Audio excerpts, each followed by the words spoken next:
Hi, it's me, Egbert, Egggburt, the owner of this radio station. I invite everyone to listen, no matter if you're young, old, black, white, Republican, Democrat, Libertarian, heck, I even want real estate agents listening to my station. Yes, even Rick and Tracy. You're all welcome. Now, it's back to my Goodwill ambassadors, Brad and John. Every street and house is glowing, bright colors screaming, flashing, showing. I don't need another ad to tell me who to pick when I hit the booth. Free promises on paper just distract me. Plastic faces fade and they don't last. See, listen up, we don't need those signs so bright. Just remember when you vote what's right. Yard signs suck, they clutter up the night. John, an oldie but a goodie, the Yard Signs Suck song, which I brought back because of the fact that we're having the yard signs come back again, which to me is like a very sad situation because they're popping up, yeah. And most importantly, Brad, what you care about most is they're not sustainable. They're not good for the earth. That's what you care about the most. Right. And in so many words, yard signs suck. We'll just leave it at that. Okay. Here's the Wanda story. Okay. The reason I bring this up, I'm pretty sure it's the same woman because I heard a report on NPR. Not on NPR, but on KWMU, actually the local station, and the local reporter was interviewing this lady named Wanda. And I'm 99.5% sure it's the same Wanda that I'm going to tell the story about. Wanda is a black woman who, in my mind, all she does is complain. And she makes some goofy allegations about various things. And the latest thing is she's complaining about what we talked about recently, about the fact that in certain neighborhoods, the white people are buying the houses and they're rehabbing them and they're turning them into nice houses and they're making a nice profit on either renting them out or selling them. Terrible. That's gentrification, Brad. Right. Shame on you white people who are going and buying. And she's talking about they're buying houses for $20,000. Blah, blah, blah, blah, blah. Okay. Once again, shame on you white people out there who are taking your money and taking the risk that even if it is $20,000 or $30,000 in today's real estate market, $20,000 or $30,000 would maybe buy you part of a driveway in Ladue or something like that. I mean, yeah, maybe the mailbox. Right, maybe the mailbox. Okay, so she's and this reporter is like, and it's terrible and blah blah blah blah blah. Okay, I'm pretty sure it's the same Wanda.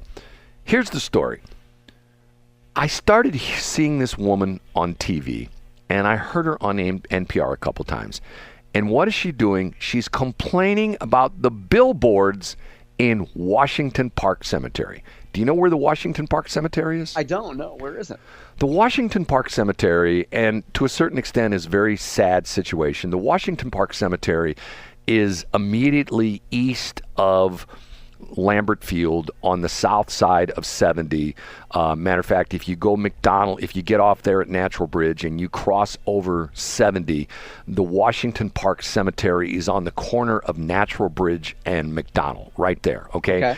And it's a very large cemetery, which once upon a time was much larger because a long time ago, back in the 50s, they put this interstate highway Interstate 70 right through the middle of Washington Park Cemetery. So when you are driving along I-70 out there, when you just, when you're heading downtown and you make the curve, you're going along East and 70, you make the curve and you're going on the back side of the big fancy schmancy hotel there. And as soon as you go underneath McDonald, you are on what used to be the Washington Park Cemetery. Okay, that was insult to injury number one when they ran the interstate highway through the middle of Washington Park Cemetery, and they took a lot of those graves out of them and they put them other places. Okay, area number two was, and this is not all that long ago, when they put in the Metrolink line into, when they were doing Metrolink, and the last section of Metrolink went to the airport.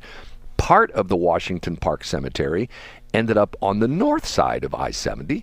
Once again, they put I-70 right through the middle of the Washington Park Cemetery. The majority of the Washington Park Cemetery that remained was on the south side of 70. There was a section of the north side of 70 where there was several graves as well, too.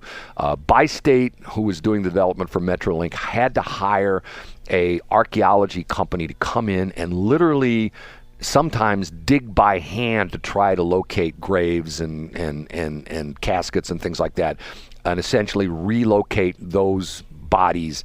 And they're predominantly black people, because the Washington Park Cemetery was the cemetery for a long time that the city of St. Louis used as the pauper cemetery. When they had people that died that they didn't have any relatives to and there was nobody to pay for the funerals, they would go and put them in Washington Park Cemetery. And probably as little as recently, about 20 years ago, I believe the city was still using Washington Park Cemetery for some of their indigent burials. And the controversy has that some of the funeral homes that were being contracted by the city of St. Louis to handle these burials were just digging a very shallow hole and throwing the people in it and throw some dirt over the top. And as sad as this sounds, some animals came around and scraped off the dirt from the top of these shallow graves and were pulling out body parts and walking around with bones and things like that. Okay, sad situation. Okay, now there was a group, and it gets very complicated, because there was a woman that bought the cemetery because at one point in time there was a rumor that some big company was going to come in and they were going to develop in that area and they were going to take that whole area, and she bought the cemetery, literally bought it, and was going to make a profit of it, and that didn't end up right, and she ended up committing suicide. So that's another bizarre thing. Then somebody else bought the cemetery and didn't pay the taxes, so St. Louis County was owed years and years and years of real estate taxes, and at one point in time, the city of Berkeley was going to pay the taxes and get the cemetery. I don't know what they wanted it for, but that didn't materialize. Okay, long story made short, Drury Displays, DDI, had 3 billboards that they had there forever and ever and ever. And there's a road that goes through the Washington Park Cemetery, and they had these next to the road.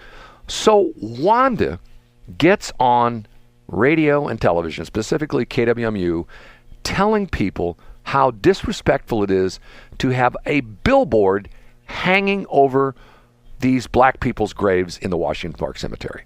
And she does not let this go. And she is like one of these, if you call up Sarah Fensky would know exactly who this woman is, because I heard this woman on Sarah Fensky's show several times. And she was saying that people should boycott any of the advertisers who are on the billboards, okay? So it got to be a very sticky situation. And I have a little inside knowledge because I do some business with the Drury Displays people now, called DDI Media, okay? And this was told to me by someone in charge, that it got to be a very nasty situation for the Drury company and the Drury family, which is a big family, the hotel family and the whole bit, and they were getting a lot of pushback from it. Now, this part of the story that nobody talks about is the Drury family was spending a lot of their own money to maintain part of the cemetery. They did work in the cemetery. They had their crews down there cutting grass. And if you know, what's very sad, if you drive by it right now, it's overgrown. There's trees everywhere. Most of the graves are covered with, the headstones are knocked over. It's a sad situation. And the Drury people tried to help out. They went in there with their crews. They cleaned a lot of stuff out. And there was a volunteer group of, interestingly enough, a bunch of white people who would come in there, and retired white dudes with their lawnmowers and things like that, and go down and cut the grass and try to make things. And the Drury people were paying for their gasoline. They were paying for their lawnmowers being repaired. They were even buying some of the lawnmowers. And it got to the point where Wanda kept going on TV and on KWMU, this is terrible. So at one point in time, all the billboards on I-70, which are valuable billboards in the industry, all the billboards in 70 went empty. They were just like this big post coming out of the ground with empty frames up there, hanging up there. So I call my friend at Drury, and I said, look, not to be nosy, but what's going on? And he essentially says, we're giving up. And he goes, I go, what do you mean? He says, we're getting so much pushback by the fact that Wanda specifically is all over the place complaining about this and complaining about that, that we've taken the signs up because we did have pushback from our advertisers. The advertisers on those billboards were getting complaint calls. You got your ad above the black people in the Washington Park Cemetery. That's terrible. So they took all the billboards off. That went for like 3 or 4 months. And one day I drove by and the billboards are gone. They cut them down. Literally, wow, cut them down. They're gone. And I called my friend at Drury once again, or at DDI Media. It used to be called Drury Displays. Now it's DDI Media. And I said to him, I go, so you've just walked away from that. And we're talking those billboards, because the location where they're at, they are excellent reads going east on 70, and they used to be extremely popular to the convention crowd, because if you're coming into St. Louis for a convention and you get on I-70, you get your rental car, and you're heading downtown to one of the hotels or convention center, stuff like that, guess what you see? Hey, welcome, horseshoe fitters to the St. Louis convention area, stuff like that, okay? They were a premium billboard, and he said, the Drury family, and this is, I know Tim Drury, he's the guy that I think is still technically the owner or whatever of Drury Displays, DDI Media. He said the family decided we didn't want to have that situation, and we got so much pushback. And I said specifically, from Wanda? And he goes, yes, from Wanda. Okay, now, here's the thing. When they cut the billboards down, they no longer fund anything in the cemetery. They no longer fund anybody to come in there to cut down. Their crews don't go in and maintain anything. They don't help the people who are going in there. They're not buying gasoline. They're not fixing lawnmowers. They're not buying lawnmowers. They're not supporting the volunteers in there. So who won and who lost, John? Tell me, who won and who lost? Yeah, so Wanda won because she was able to prove a point, and she has essentially a scalp. She can say, hey, I told those Drury people what to do with their stupid white people billboards. And don't you think the lesson for this, Brad, I don't mean to ask you a leading question, but I'll ask you a leading question. Isn't the point of all this that no good deed goes unpunished? Well, no, I mean, to a certain extent, I'm thinking to myself, okay, billboards, here's the thing, when I die, which might be next week the way there I'm going, but when I die, bury me under a McDonald's sign. You know what I mean? Yeah. Yeah, well, it'll be in good hands. You know that Ray Kroc has set up a really good system for real estate. Bury me in the White Castle parking lot. And once again, how is it disrespectful to have, and I'm thinking to myself, okay, Wanda, the next thing she's going to say is, and if you know anything about the airport, the approach path are depending upon which end of the runway they're using, if it's approach or departure. If they're on departure, those planes are flying right over the cemetery, and it's pretty noisy. So is Wanda going to show up on NPR and KW go, we don't like the fact that the airplanes take over the Washington Park Cemetery because they're making it noisy for the people buried there? Guess what? They don't care. They're dead, right? Yeah. If you wanted to be a contrarian, you could say that this is a good example of how one really noisy, negative voice can influence policy. And I know it's not government policy, but if I'm a mid-level, or an upper-level executive at Drury, I say to hell with this cemetery. If these people, and yes, I said these people, if these people aren't grateful for what we're doing for this area, to hell with it. Like, we'll just...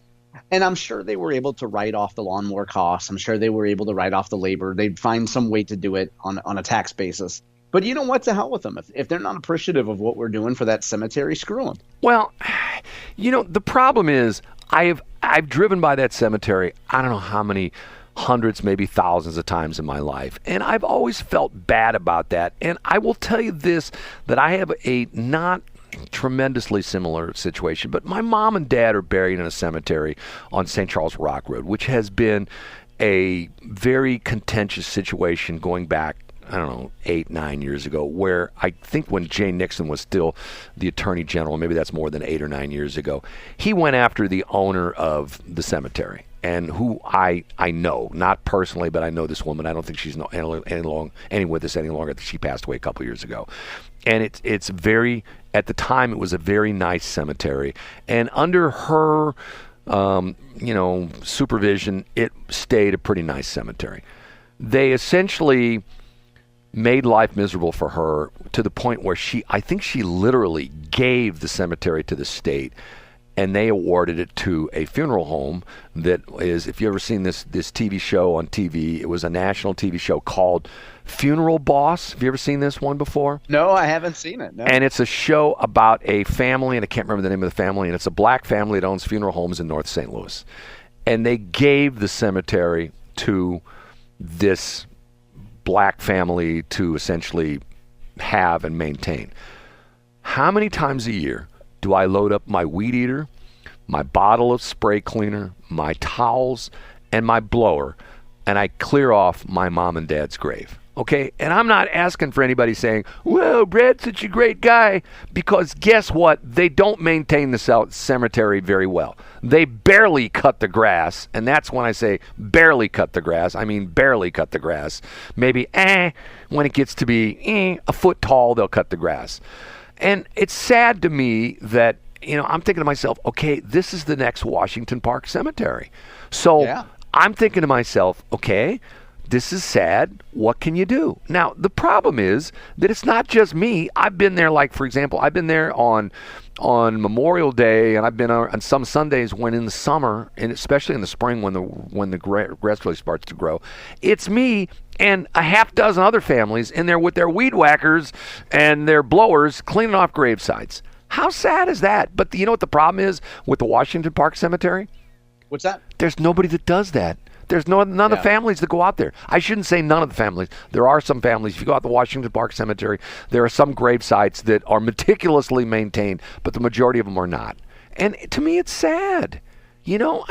But once again, the situation with Wanda, she got the billboards cut down. Now, let me take this one step further. The Drury people were paying county real estate taxes. They were being assessed for the value of the structures of the billboards. They were paying taxes on that. And guess what? Now they don't. So St. Louis County no longer gets that tax revenue because the billboards are gone, right? So ultimately, what happened? Is it a net gain because of Wanda? Is it a net loss because of Wanda? You tell me, John. Oh, it's obviously a net loss. And it also goes to show, let's say you are a family that does have a loved one that was there at the Washington Park Cemetery, and you didn't speak out, you didn't call Sarah Fenske show, you didn't provide any sort of counter voice to Wanda, you get what you deserve. Why weren't those people paying attention closely enough to counteract Wanda? I don't know. That's my story. We got to go. John, say goodbye. See you guys tomorrow. Thanks for checking out the Brad and John Show podcast. This segment of the show is brought to you by John Combest's book, Stalking, Harassment, Internet Trolling, A Guide to Recovering and Rebuilding After Online Attacks. It's a great reference if you've ever been the unfortunate target of a social media attack. It's available on Amazon. Just search John Combest. That's Combest, John Combest, and the book will show up in your search results. Now it's time for another segment of the Brad and John Show. Can you handle it?